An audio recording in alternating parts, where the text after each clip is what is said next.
The Liberal Democrats became the first major party to launch their local election campaign today, with Sir Ed Davey setting out his ambitions in Wimbledon.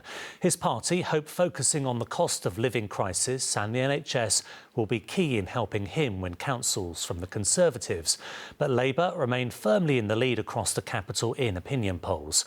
Our political correspondent Simon Harris has this report from Merton. So let's go out there, let's campaign, let's win it, and then deliver for our communities. Thank you. In 4 weeks' time, it'll all be over. But today, Sir Ed Davey was the first leader of a major party to launch his campaign for the London borough elections. He chose Wandle Park in Merton, where the Lib Dems have set their sights on taking control. I think we have every chance. Labour voters are disillusioned with a tired Labour council, and Tory voters are completely disillusioned with the Tory government. People are coming to us from both the Labour and the Tory party. A glance at the political makeup of Merton Council suggests the Lib Dems have a mountain to climb.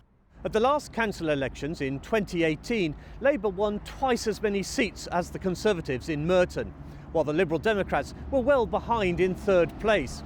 But the party is taking encouragement from its performance a year and a half later in the general election. In 2019, Stephen Hammond, the Conservative MP for Wimbledon, saw his majority of more than 6,000 cut to just over 600 as the Lib Dems pushed Labour into third place. That was 2019. It's a very different climate now. And if we look at last year, in Merton, the Liberal Democrats came fourth behind the Greens, the Conservatives and the Labour Party. So your chances of taking this council? Very, very good. Merton's claims to fame include being the home of the All England Tennis Club and AFC Wimbledon, a football club which defied the odds after its illustrious predecessor migrated to Milton Keynes. The Conservatives last ran the borough in 2010. Since then, Labour has been in charge, and the current leader isn't worried by Lib Dem dreams. It's always been a two-horse race between Labour and the Conservatives. It is here in Wandle. Last year the Lib Dems got less than 10% in the mayoral elections in Merton. It will be the same again this time. So why do you think Sir Ed Davey came here today? Because it's close to where he lives. The southwest suburbs are regarded as the Lib Dems' stronghold in London. The party currently controls Kingston, Richmond and Sutton and would dearly love to add Merton to the set. Realistically, you can't win this council, can you? I think we can. What chance have they got? Not very much. They're not on the pitch. What chance have the Lib Dems got of taking this council? None at all. At the very least, the Lib Dems hope the ballot here on May the 5th will keep alive their dream of winning the Wimbledon parliamentary seat at the next general election. Simon Harris, ITV News, Merton. Good evening. It was supposed to be the day the family of Sabrina Nessa saw justice being dealt. They've waited more than 6 months for her killer to be sentenced, but today he refused to even come to court. In his absence, the court heard how Sabrina had fallen victim to Kochi Selamai after she took a route through a park in Kidbrooke she normally tried to avoid. Today, her sister said she was just an amazing soul. Our correspondent Simon Harris has more, and a warning: the details in his report are distressing. Sabrina Nessa was looking forward to a night out. She couldn't have known a sexual predator called Kochi Selamai was lying in wait looking for a victim to pounce on. Last September in Cater Park in Kidbrooke, he ran up behind her and beat her over the head 34 times with a metal driver's emergency triangle. The attack on Sabrina was captured by a CCTV camera, but the black and white image was too grainy to identify her killer, and anyway, he was wearing a hoodie. The footage shows Sabrina slumped over a park bench as Selamai repeatedly bashes her head before dragging her body up a grass bank and strangling her.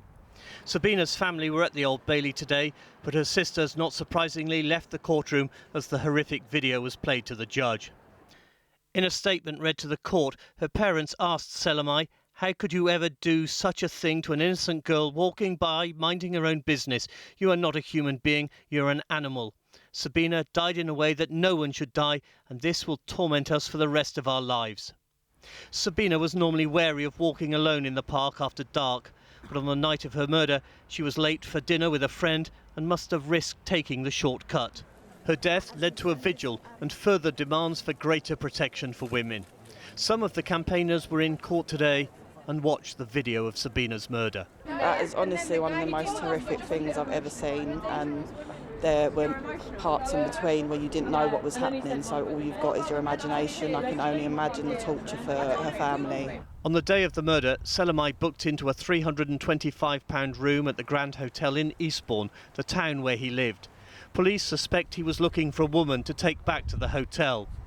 Shortly after Sabina's body was found, Scotland Yard released these CCTV pictures of a man near Cater Park, but it was a week before Selamai was identified.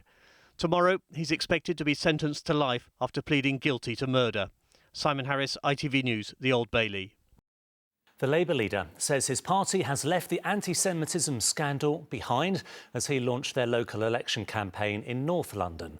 Sir Keir Starmer was joined by the Mayor of London, Sadiq Khan, in Barnet as the pair looked to make big gains in the capital after some promising polls. Here's our political correspondent, Simon Harris.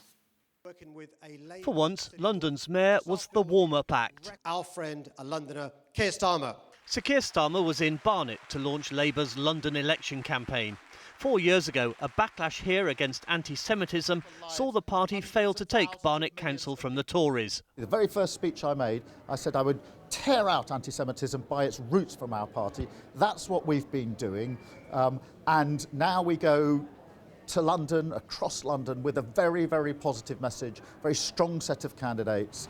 Labour thinks its best hope of winning councils like Barnet is to focus voters' minds on the cost of living. Anybody who's concerned about the cost of living doesn't want Labour running their council. We in Conservative Barnet are surrounded by Labour-run councils.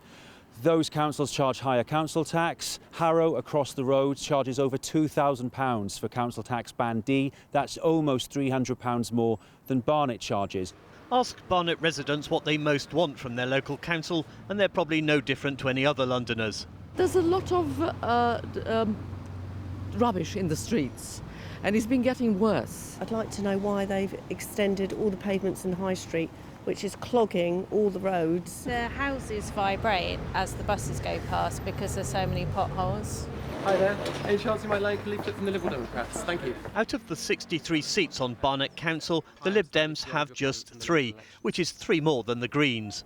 In areas like Finchley, where I'm standing now, we have a very good chance. We came very, very close to unseating the Conservative MP in Finchley and Golders Green in 2019. And we know that in areas where we're campaigning hard, we can win those council seats. Politics in Britain has become so volatile over the last few months, anything can happen and their chances are just as good as anything else. We've just taken a local council seat in Dorset off the Conservatives. We're winning seats up and down the country from both the Conservatives and the Labour Party, so it's all open. But realistically, this is a 2-horse race. Barnet is regarded as the London Tory council most likely to change hands on May the 5th. And Sir Keir Starmer needs a Labour win here to prove he's eradicated the stain of anti-Semitism. Simon Harris, ITV News, Barnet.